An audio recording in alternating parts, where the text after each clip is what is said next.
नमस्कार दोस्तों, स्वागत है आप सभी का एक बार फिर से फॉर्मवाला के ऑफिशियल यूट्यूब चैनल पे। दोस्तों आज की इस वीडियो में हम बात करेंगे यूके SSSC पुलिस कांस्टेबल का ऑनलाइन फॉर्म आपको कैसे अप्लाई करना है, पूरी स्टेप बाय स्टेप बताने वाला हूं। तो वीडियो को आपको एंड तक देखना है और यदि आप हमारे यूट्यूब चैनल पर नए हैं तो चैनल को सब्सक्राइब कर ले, दोस्तों के साथ वीडियो को जरूर शेयर कर दे। दोस्तों डिस्क्रिप्शन बॉक्स में आपको इस वेबसाइट का लिंक मिल जाएगा, जैसे ही आप वहां पर क्लिक करेंगे आप इसकी ऑफिशियल वेबसाइट पर रिडायरेक्ट हो जाएंगे। अब कौन कौन कैंडिडेट यहां पर एलिजिबल है, क्या क्वालिफिकेशन है, लास्ट डेट क्या रहेगी, टोटल वैकेंसी कितनी रहेगी, पूरी जानकारी मैं इस वीडियो में दूंगा। वीडियो को आपको एंड तक जरूर देखना है। यहां पर आते ही आपको एडवर्टाइजमेंट डिटेल देखने को मिल जाएंगी, जैसे कि आप यहां पर देख सकते हैं। जो नेम ऑफ पोस्ट है वो आपको यहां पर देखने को मिल जाएगी, यानी कि मेल कैंडिडेट ही केवल इसके लिए अप्लाई कर सकते हैं। टोटल नंबर ऑफ वैकेंसी यहां पर 2000 वैकेंसी यहां पर रहने वाली है और जिसकी लास्ट डेट जो रहने वाली है 29/11/2024 यहां पर रहने वाली है। यदि आप नोटिफिकेशन डाउनलोड करना चाहते हैं तो जस्ट आपको यहां पर क्लिक करना है। यहां पर जैसे ही आप क्लिक करते हैं तो आप देख पाएंगे यहां पर जो है विज्ञापन प्रकाशन तिथि 30 अक्टूबर को जारी कर दिया गया था।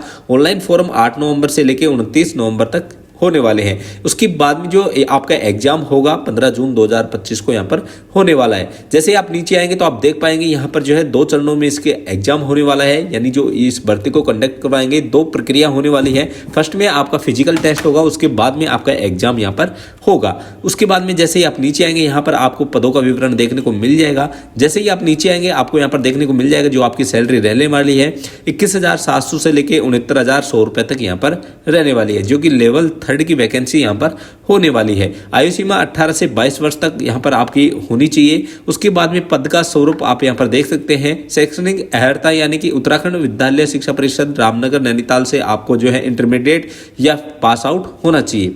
यदि आप इससे पास आउट नहीं है तो अन्य स्टेट से यदि आप आते हैं तो आपको कुछ कंडीशन यह है, यहाँ पर आपके माता पिता या हस्बैंड वाइफ कोई भी एक जो है उत्तराखंड किसी सेवा में होना चाहिए। तो देखते हैं फॉर्म को आपको कैसे अप्लाई करना है। उसके लिए आपको यहाँ पर आना है, जस्ट आपको नीचे आना है। यहाँ पर कुछ इंस्ट्रक्शन दिए गए हैं, इनको आपको रीड आउट कर लेना है। जस्ट आप अप्लाई नाउ के ऊपर आपको क्लिक करना है। जैसे ही आप क्लिक करेंगे तो आप यहाँ पर देख पाएंगे क्या आपने होमगार्ड उत्तराखंड होमगार्ड एवं नागरिक शिक्षा विभाग में 3 वर्ष नियमित सेवा पूर्ण कर ली है। सक्षम अधिकारी जिला कमांडेंट होमगार्ड द्वारा सेवा से संबंधित प्रमाण पत्र निर्गत किया गया है।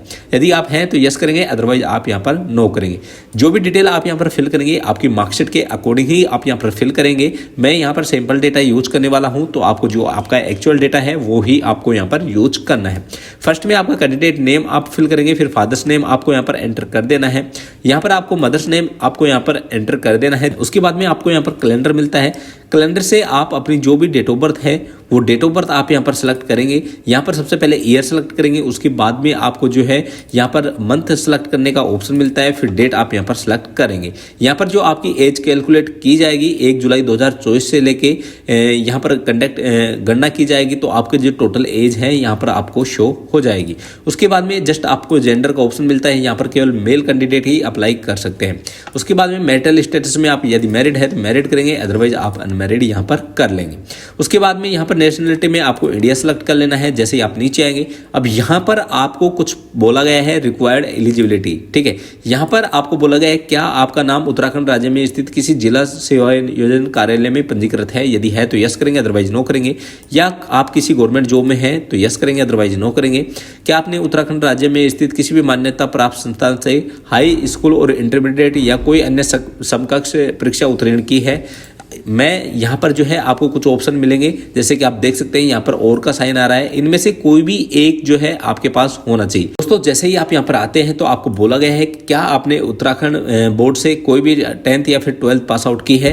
यदि आपने की है तो आप यस करेंगे। यदि आप अदर स्टेट से आते हैं तो आप यहाँ पर अदर कोई जो है यदि आप इसमें एलिजिबल है तो इसमें आप यस करके फॉर्म को अप्लाई कर सकते हैं। इसमें यह बोला गया है कि यदि आपके माता पिता या हस्बैंड वाइफ कोई भी वहाँ पर गवर्नमेंट कर्मचारी है जो नॉन ट्रांसफर्ड है, यानी कि उनका ट्रांसफर नहीं हो, वो कैंडिडेट यहाँ पर अप्लाई कर सकता है। तो ये आपको रीड आउट करके आपको यहाँ पर टिक कर लेना है। जैसे ही आप नीचे आएंगे यहाँ पर आपको बोला गया है क्या आप उत्तराखंड के निवासी हैं। यदि आप हैं तो यस करेंगे, अदरवाइज आप नो करेंगे। यदि आप अदर स्टेट से आते हैं तो आपको यहाँ पर जनरल कैटेगरी देखने को मिलेगी।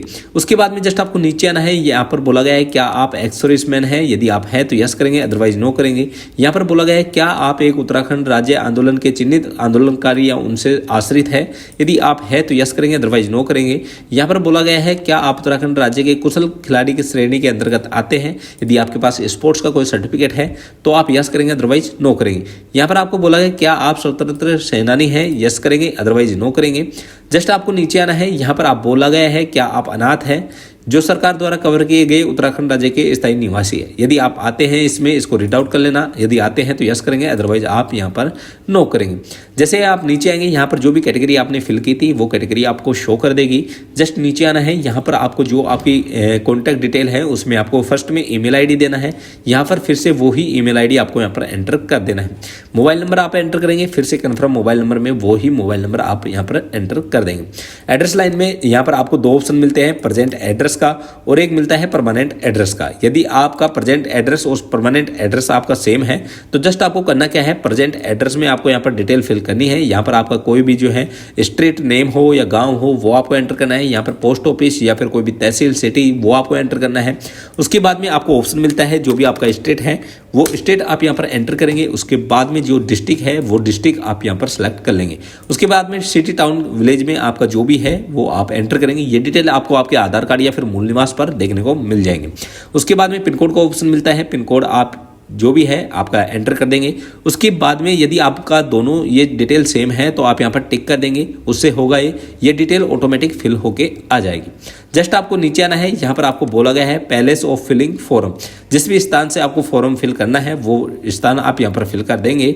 उसके बाद में नीचे आना है। यहाँ पर आपको पासवर्ड क्रिएट करना है। पासवर्ड मैं बता देता हूँ आपको कैसे क्रिएट करना है। जस्ट यहाँ पर आपको दिया गया है एक अपर केस होना चाहिए, एक लोअर केस होना चाहिए, कोई भी एक नंबर होना चाहिए और कोई भी एक स्पेशल कैरेक्टर होना चाहिए। जैसे कि मैं उदाहरण के तौर पर आपको बता देता हूँ। यहाँ पर जो है मैं पासवर्ड जो क्रिएट कर रहा हूँ उसमें देखिए यहाँ पर जो है एक कैपिटल लेटर आ गया, स्मॉल लेटर आ गया, उसके बाद में कोई भी एक स्पेशल कैरेक्टर आ गया और यहाँ पर जो है नंबर भी आ गए। इस तरीके से आपको कोई भी पासवर्ड क्रिएट कर लेना है। उसके बाद में जस्ट वो ही पासवर्ड आप यहाँ पर एंटर करेंगे। उसके बाद में जो सिक्योरिटी की यहाँ पर यानी कि कैप्चा दिया गया है वो कैप्चा फिल करके आपको जस्ट सबमिट के ऊपर क्लिक कर देना है। जैसे ही आप क्लिक करते हैं तो आपके सामने बेसिक इन्फॉर्मेशन का ऑप्शन आता है, आपको ये चेक कर लेना है। उसके बाद में जस्ट नीचे आना है। यहाँ पर आपको टिक करना है। टिक करने के बाद में आपको जो है यहाँ पर यस के ऊपर क्लिक करना है और सबमिट के ऊपर आपको क्लिक कर देना है। जैसे ही आप सबमिट के ऊपर क्लिक करते हैं तो आपके सामने नया पेज ओपन होके आ जाएगा। अब यहाँ पर आपको बोला गया है कि आपका रजिस्ट्रेशन जो है कंप्लीट हो चुका है। आपको आपके आईडी और पासवर्ड जो है आपके मेल पर भेज दिए गए हैं। तो आपको करना क्या है, जस्ट आपको क्लिक हर टू लॉगिन के ऊपर क्लिक करना है। जैसे ही आप क्लिक करेंगे आपको यहाँ पर जो भी आपकी मेल आईडी और मोबाइल नंबर था वो आपको एंटर करना है और पासवर्ड एंटर करना है। उसके बाद में जो नीचे कैप्चा दिया गया है वो कैप्चा आपको यहाँ पर जो है क्या करना है, फिल कर देना है। उसके बाद में जस्ट आपको लॉगिन के ऊपर क्लिक करना है। उसके बाद में सबसे टॉप में आपको आपकी पर्सनल इन्फॉर्मेशन देखने को मिल जाएगी। जैसे आप नीचे आएंगे, जैसे आप नीचे आते हैं तो आपकी जो एजुकेशन क्वालिफिकेशन है आपको उसके लिए बोला जाएगा। टॉप में आपको यहाँ पर जो है आपको 10th यहाँ पर सेलेक्ट कर लेना है। उसके बाद में यहाँ पर डिग्री में आपको 10th यहाँ पर सेलेक्ट कर लेना है। उसके बाद में जिस भी बोर्ड से आपने पास आउट किया था उसका स्टेट आपको यहाँ पर सेलेक्ट कर लेना है। जस्ट आपको करना क्या है, यहाँ पर आपको जो बोर्ड है आपका वो बोर्ड आपको यहाँ पर सेलेक्ट कर लेना है। उसके बाद में ईयर ऑफ पासिंग में जो भी ईयर में आपने पास आउट किया था वो ईयर आप यहाँ पर एंटर कर देंगे। उसके बाद में आपको यहाँ पर सब्जेक्ट स्ट्रीम का आपको ऑप्शन मिलता है, जिस भी सब्जेक्ट से आपने पास आउट किया था वो आप यहाँ पर एंटर कर देंगे। अगर आपने 10th की डिटेल भर रहे हैं तो आप अदर सब्जेक्ट चूज कर सकते हैं। उसके बाद में यहाँ पर ऑल सब्जेक्ट या फिर जो भी आपकी सब्जेक्ट हैं एक एक करके उसका नाम आप यहाँ पर फिल कर देंगे। उसके बाद में मार्क्स का टाइप आपको मिलता है, यानी कि आप यदि मार्क्स आप एंटर करना चाहते हैं या फिर ग्रेड है, यदि आप CBSE से पास आउट है तो आप ग्रेड यहाँ पर सेलेक्ट करेंगे, अदरवाइज आप मार्क्स आप यहाँ पर सेलेक्ट करेंगे। कितने नंबर आपके आए हैं वो नंबर आपको यहाँ पर एंटर करना है। उसके बाद में मैक्सिमम मार्क्स में टोटल नंबर आपका कितने का पेपर होता है 10th का वो डिटेल आपको फिल करनी है। उसके बाद में जो भी आपके परसेंटेज है ऑटोमेटिक कैलकुलेट होके यहाँ पर आ जाएगी। जस्ट आपको ऐड एजुकेशन क्वालिफिकेशन के ऊपर आपको क्लिक कर देना। उसके बाद में आपको यहाँ पर 12th की जो आपकी डिटेल है वो आप यहाँ पर एंटर कर देंगे। जैसे आपने 10th की डिटेल अपडेट की थी उसी तरीके से आपको 12th की डिटेल आपको यहाँ पर फिल कर लेनी है। उसके बाद में जो भी आपका बोर्ड है बोर्ड आप सेलेक्ट करेंगे। ईयर ऑफ पासिंग में जिस भी ईयर में आपने पास आउट किया था वो ईयर आप यहाँ पर सेलेक्ट कर लेंगे। जस्ट आपको सब्जेक्ट स्ट्रीम में आना है। यहाँ पर आपके पास क्या क्या सब्जेक्ट है, जैसे कि बायोलॉजी है मेरे पास। उसके बाद में आपको जो है केमिस्ट्री आपको यहाँ पर कर लेना है। यदि आप आर्ट्स से हैं तो आप यहाँ पर इंग्लिश सेलेक्ट करेंगे। हिंदी इंग्लिश मेरे पास सब्जेक्ट थी। उसके बाद में यहाँ पर जो है फिजिक्स मेरे पास सब्जेक्ट थी। ऐसे करके एक एक आप सेलेक्ट कर लेंगे। उसके बाद में यहाँ पर मार्क्स टाइप में आपको यहाँ पर जो भी आपके मार्क्स हैं यानी कि कितने नंबर आपके आए हैं वो नंबर आपको यहाँ पर एंटर कर देना है। टोटल पेपर आपका कितने का होता है वो आप यहाँ पर एंटर कर देंगे। उसके बाद में जो भी आपकी परसेंटेज है कैलकुलेट होके आ जाएगी। यहाँ पर आने के बाद में जस्ट आपको करना क्या है, ऐड एजुकेशन क्वालिफिकेशन आपको कर देना है। जैसे ही आप नीचे आते हैं आपको बोला गया है क्या आपने प्रादेशिक शिक्षा में सेना में न्यूनतम 2 वर्ष की अवधि तक सेवा की है। यदि आपने की है तो यस करेंगे। उसके बाद में आपके पास ऑप्शन आता है कि आपके पास राष्ट्रीय कैडेट कोर बी प्रमाण पत्र है। यदि है तो यस करेंगे, अदरवाइज नो करेंगे। क्या आपके पास हील सर्टिफिकेट है तो यस करेंगे, अदरवाइज आप यहाँ पर नो करेंगे। उसके बाद में अदर डिटेल में आपको पूछा गया है एग्जाम सेंटर आपको क्या लेना है। यहाँ पर आपको जो है परफॉर्मेंस फिल करनी होती है। तो सबसे पहले आपको यहाँ पर जो भी एग्जाम सेंटर आप उत्तराखंड में लेना चाहते हैं वो आप यहाँ पर सेलेक्ट कर लेंगे। उसके बाद में नीचे आना है। यहाँ पर आपको बोला गया है कि आपके पास कोई आपराधिक मामला लंबित है। यदि है तो यस करेंगे, उसकी डिटेल फिल करेंगे, अदरवाइज आप यहाँ पर नो कर देंगे। उसके बाद में नीचे आना है। यहाँ पर कैंडिडेट आईडी प्रूफ में आप अपना आधार कार्ड या फिर पैन कार्ड, ड्राइविंग लाइसेंस, कोई भी एक आईडी यहाँ पर सेलेक्ट करेंगे। उस आईडी का नंबर आपको यहाँ पर एंटर करना है और कंटिन्यू के ऊपर आपको क्लिक कर देना है। उसके बाद में आपको बोला गया है आपको आपकी जो फोटो है और सिग्नेचर है वो आपको अपलोड करने हैं।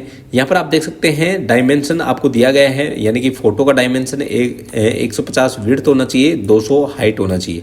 उसके बाद में सिग्नेचर का यहाँ पर 150 विड्थ होना चाहिए और 100 हाइट होना चाहिए। इस तरीके से आप अपनी फोटो और सिग्नेचर को अपलोड कर पाएंगे। जस्ट आपको नीचे आना है। यहाँ पर आपको चूज फाइल के ऊपर जैसे ही आप क्लिक करेंगे आप अपनी फोटो और सिग्नेचर को इस तरीके से अपलोड कर लें। फोटो और सिग्नेचर अपलोड करने के बाद में जस्ट आपको कंटिन्यू के ऊपर क्लिक करना है। यहाँ पर आपको आई हेयर बी के ऊपर क्लिक करना है और जस्ट कंटिन्यू के ऊपर आपको क्लिक कर देना है। जैसे ही आप क्लिक करते हैं तो आपको आपका फॉर्म यहाँ पर शो हो जाएगा। जो भी डिटेल आपकी है आप चेकआउट कर सकते हैं। उसके बाद में आपको जस्ट नीचे आना है। यहाँ पर आपको डिक्लेरेशन में टिक कर देना है। उसके बाद में जस्ट आपको प्रोसीड के ऊपर क्लिक करना है। उसके बाद में आप देख सकते हैं आपका जो टोटल अमाउंट है फीस का वो यहाँ पर कैलकुलेट होके आ जाएगा। यहाँ पर जस्ट आपको नीचे आना है। यहाँ पर सीसी एवेन्यू यानी कि 10 रुपये प्लेटफॉर्म चार्ज आपका लेगा। तो जस्ट आपको पे नाउ के ऊपर क्लिक करना है। जैसे ही आप क्लिक करेंगे तो आप देख सकते हैं यहाँ पर आपको डिफरेंट पेमेंट मोड देखने को मिल जाएंगे। जस्ट आपको क्रेडिट कार्ड का ऑप्शन मिलता है, डेबिट कार्ड का, नेट बैंकिंग का, वॉलेट का या फिर यूपीआई का। जस्ट यूपीआई के ऊपर क्लिक करना है। जनरेट क्यूआर कोड के ऊपर आपको क्लिक करना है और यहाँ पर आप अपने फोन पे, गूगल पे से आप यहाँ पर पेमेंट कर सकते हैं। तो दोस्तों यदि आपको वीडियो अच्छा लगा तो वीडियो को लाइक करें, दोस्तों के साथ शेयर करें। मिलते हैं इसी प्रकार के लेटेस्ट नए वीडियो में।